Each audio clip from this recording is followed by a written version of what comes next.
In the world of investing, there are two kinds of signals. There is the noise, and there is the silence. The noise is what you hear on CNBC every morning. It is the ticker tape. It is the analyst upgrading a stock because everyone else is upgrading it.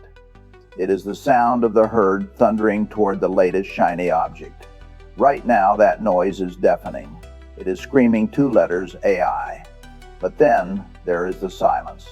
And in my experience, the silence is where the truth lives. When the most successful capital allocation machine in history stops buying, that is silence. When we let our cash pile grow to a record $382 billion, that is silence. When we look at the entire landscape of the American stock market, the greatest wealth-building engine humanity has ever created, and we say, we cannot find a single major thing worth buying at these prices that is not just silence. That is a verdict. People keep asking, Warren, is this the start of a correction, or is this just market as usual?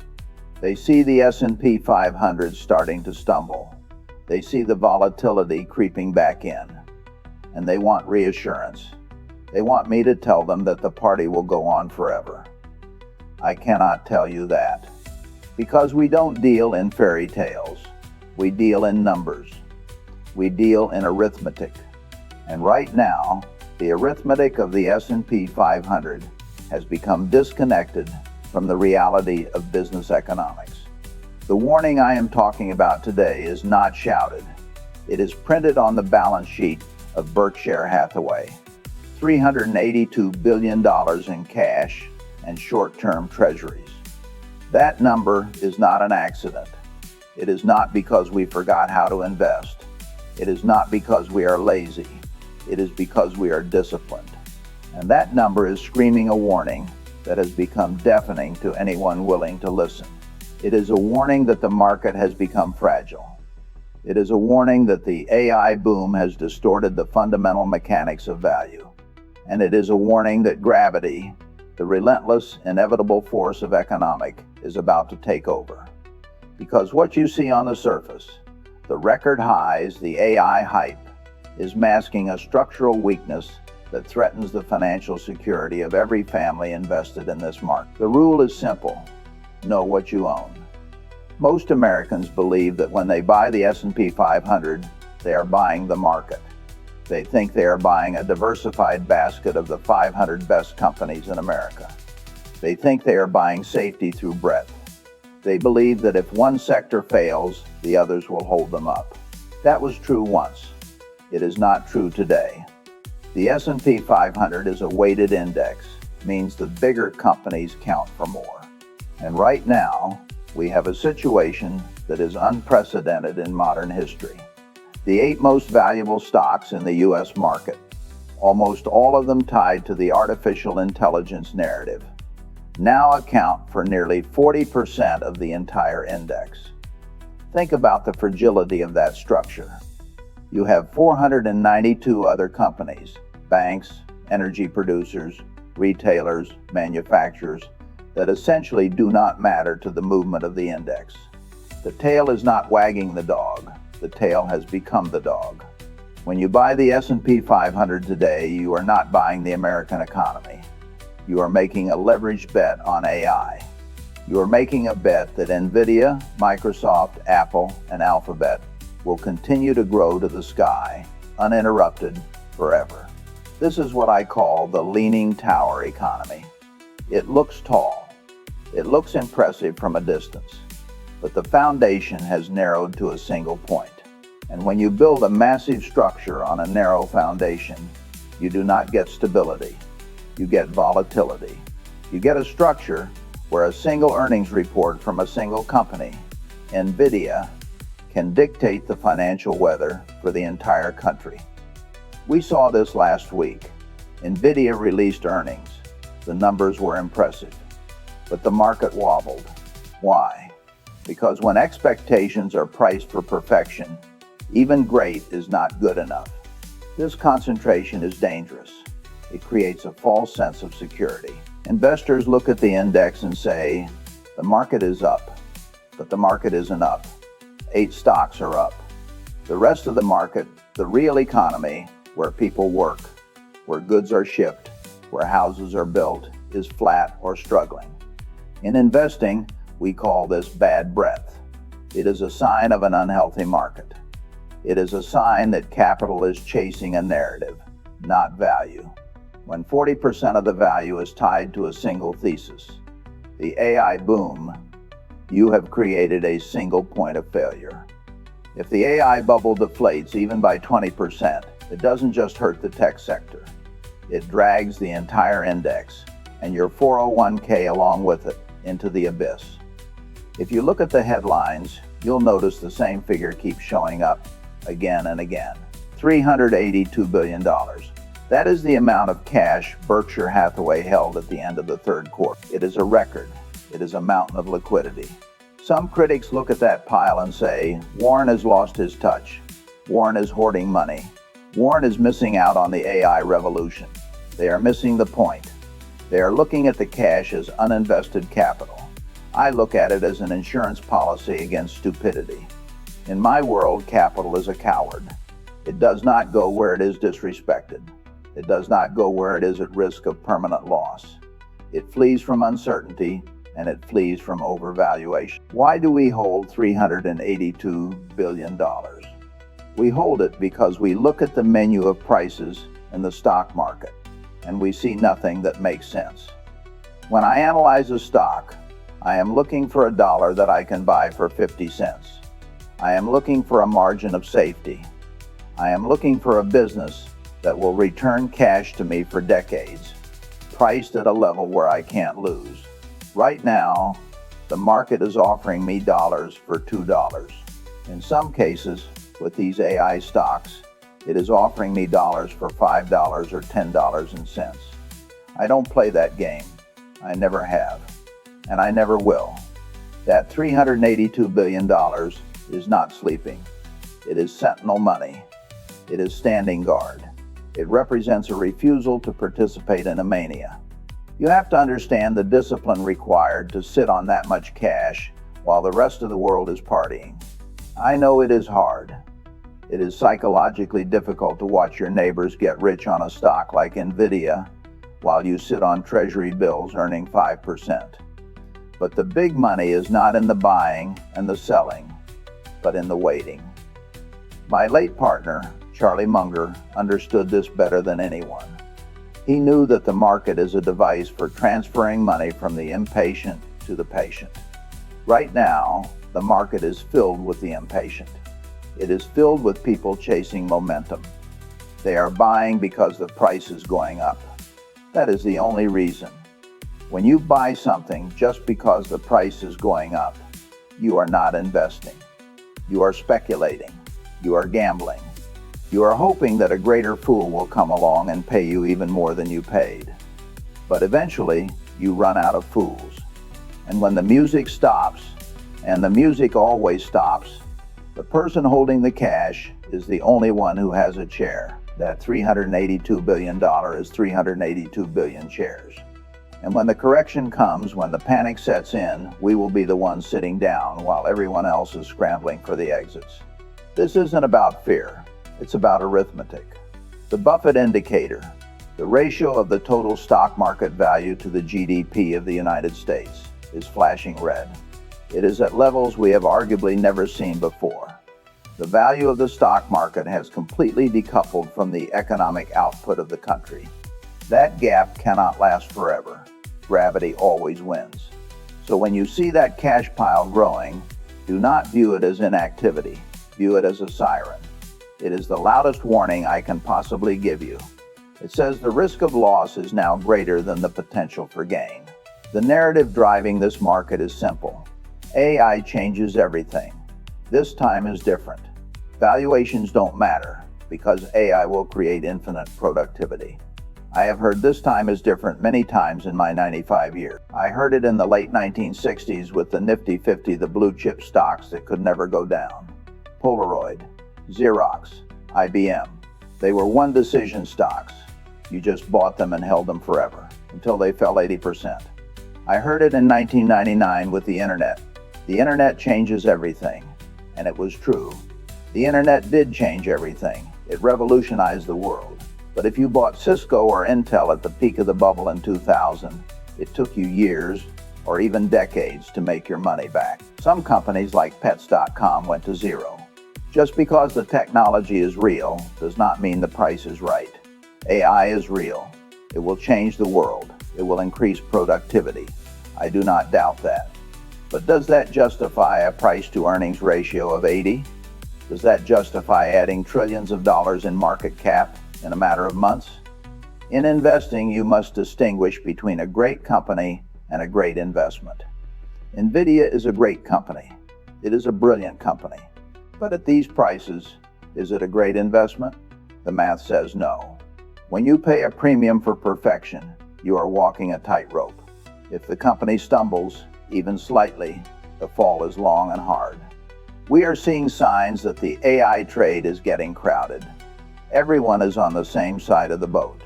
And when everyone is on the same side of the boat, it doesn't take much of a wave to capsize it.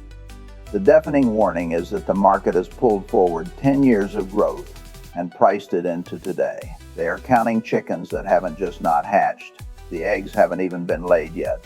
We are dealing in hypotheticals. And as I said at the start, we don't deal in hypotheticals, we deal in numbers. The numbers for the AI sector are stretched to the breaking point. The earnings are growing, yes, but the stock prices are growing twice as fast. That is a divergence that always resolves itself in one way. The price comes down to meet the earnings. So, why is the S&P 500 falling? It is falling because the exhaustion is setting in. Buying power is finite. Eventually, everyone who wants to buy NVIDIA has already bought it. There is no one left to push the price higher. And this is where the mechanics of the market turn against the investor. Remember the 40% concentration I spoke about? When the selling starts, it works in reverse. When an index fund sells, it has to sell everything. If people start redeeming their S&P 500 ETFs because they are scared, the fund managers have to sell the biggest holdings first to raise cash. They sell Microsoft. They sell Apple. They sell NVIDIA. This creates a feedback loop. The price drops. Investors get scared. They sell more. The price drops further. This is the air pocket. When a stock goes up on hype, it climbs a staircase. When it comes down, it takes the elevator. And sometimes, the elevator cable snaps. We are seeing the early tremors of this now. The volatility is returning. The VIX is waking up. This is not something to fear if you are prepared. That just happens periodically, as I said at the annual meeting. The world makes big mistakes, and surprises happen in dramatic ways. That's part of the stock market. A correction is the market's way of clearing out the excess. It is a forest fire that burns away the dead wood so that new trees can grow. But if you are holding the dead wood, if you are holding those overpriced, hyped-up stocks, you are going to get burned. The warning I am giving is that the margin of safety in the S&P 500 is gone. It has been eroded by speculation. Investors have forgotten that stocks represent ownership in a business. They treat them like lottery tickets. But a lottery ticket has a negative expected value. Ownership in a business only has value if the business generates cash flow relative to the price you paid. At these levels, the S&P 500 is not offering a return that compensates you for the risk. That is why I am in T-bills. I can get a risk-free 5% return. That is why I am in T-bills. I can get a risk-free 5% return. Why would I risk my capital in an AI bubble for a potential 2% return? It is simple arithmetic. There is another reason for this cash pile, and it is personal. In January, Greg Abel will take over the day-to-day capital allocation decisions more fully. He is the future. This $382 billion. This is a war chest. I am handing the next generation the greatest arsenal of dry powder in the history of finance. Why? Because I know that winter is coming. I don't know when. I don't know if it will be next month or next year. But I know that markets cycle. We have had a long, long summer of low interest rates and high speculation.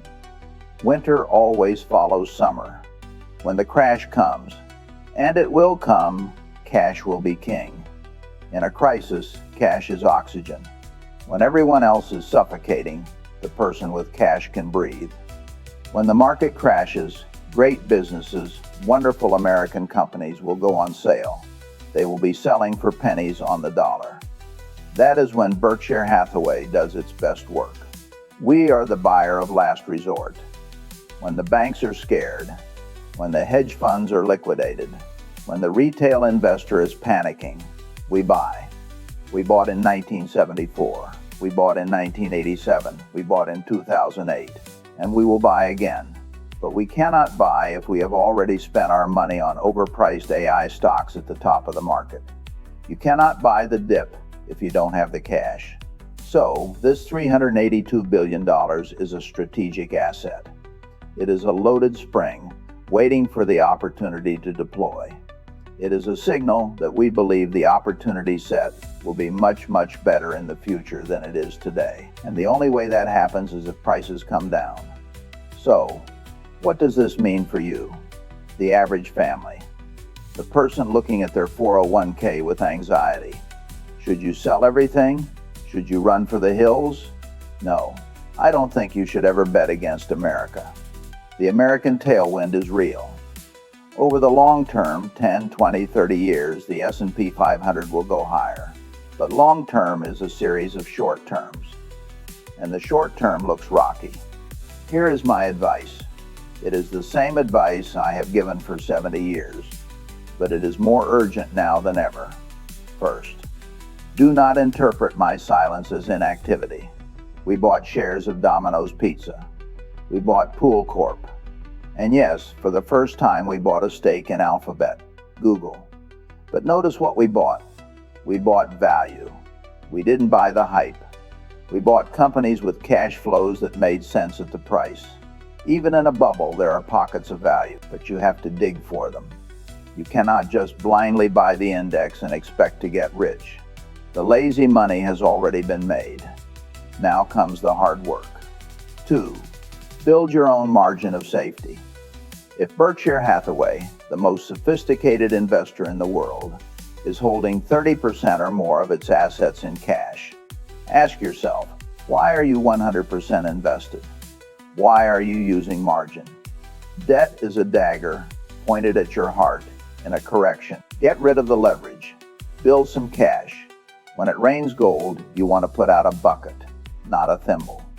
Right now, most investors are standing there with a thimble, fully invested, with no cash to take advantage of the coming opportunities. Be the one with the bucket. Third, ignore the FOMO, fear of missing out. The hardest thing to do in investing is to watch your neighbor get rich on a speculation that you know is dumb. It is hard to sit out the AI party, but remember, the party ends. The hangover lasts a long time. Do not chase the hot dot. Do not buy a stock just because it is going up. I never did. And always know what you are buying. Know the cost. Fourth, prepare for volatility. The deafening warning is a warning of volatility. When the S&P 500 drops, do not panic. Panic is a transfer of wealth from you to me.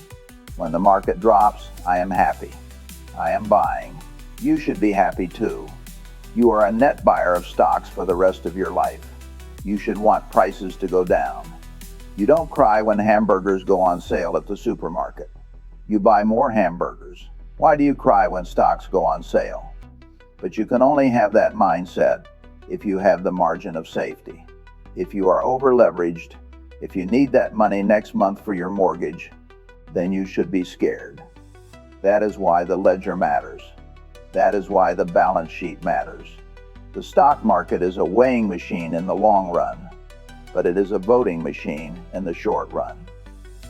Right now, the voters are drunk on AI. They are voting for prices that defy gravity. But eventually, the weighing machine takes over. The scale does not lie. The ledger does not lie. The $382 billion sitting on Berkshire's balance sheet is the heaviest weight on that scale. It is a counterweight to the hysteria. It is a statement that says value matters, price matters, discipline matters. We are entering a period of correction. It might be slow, a gradual grinding down of valuations, or it might be fast, a sudden shock that wakes everyone up. It might be a soft landing, or it might be a crash. I don't predict the weather, I just build the ark. And right now, the ark is full of cash. Do not get caught up in the noise. Listen to the silence. Look at the numbers. Look at the tariffs on the horizon. Look at the cash on my balance sheet. Look at the price-to-earnings ratios at historic highs. Look at the 40% concentration in 8 stocks. Look at the numbers. $1,600 in tariffs coming for your budget. $382 billion in cash on my balance sheet. Price-to-earnings ratios at historic highs. 40% concentration in 8 stocks. The math is telling you a story. It is a story of risk. If you ignore the math, you do so at your own peril. You risk becoming the greater fool who is left holding the bag. But if you respect the math, if you are patient, if you are disciplined, then this correction is not a threat. It is an opportunity. It is the opportunity of a lifetime. So, check your ledger. Check your balance sheet. Be honest with yourself about what you own and why you own it.